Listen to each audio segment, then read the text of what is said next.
All right, we got just about a month left in the season, and the MVP race is wide open.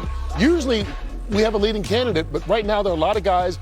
There's only 4 of you, so there are more candidates than there are commentators here. So we won't talk about Dak or Lamar or maybe even C.J. Stroud, the rookie. I want to assign you guys someone that is a leading candidate for MVP and have you defend him. And I'll start with you, Michael. Jalen Hurts of the Philadelphia Eagles. Why should he be MVP? I mean, I think that's pretty easy. I mean, he's leading the #1 team in the NFL as far as the winning record.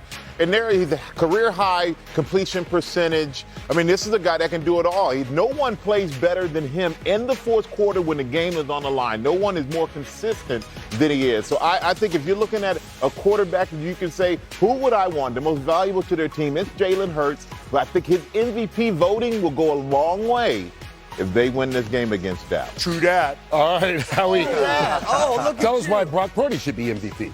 You know, I said this last week after last week's big game. Here's a guy that I think we have to stop viewing him from the prism of where he came from. Mr. Irrelevant, which I'm not a big fan of anyway. And we have to view him as, how does he play? And aside from leading the league in virtually every measurable that counts at quarterbacks, how does he play in big games? Big games for them: Dallas, Philadelphia. 4 touchdown passes versus Dallas, 4 touchdown passes versus Philadelphia. He's a guy that's played big there. People talk about, well, he's surrounded by talent. Okay, name me the quarterback who won MVP that wasn't surrounded by talent. True. Very true. You know what?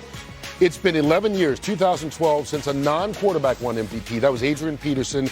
Christian McCaffrey, though, is certainly making an argument, TV. Yeah, if I were defending him in a court of law, I would win easily. Oh, boy. Easily. You look like a lawyer. Thank you. Oh, boy. Christian McCaffrey, 293 touches this year. He has 17 touchdowns, on a pace right now for 22. No one since Marshall Faulk has had this kind of numbers from the running back position.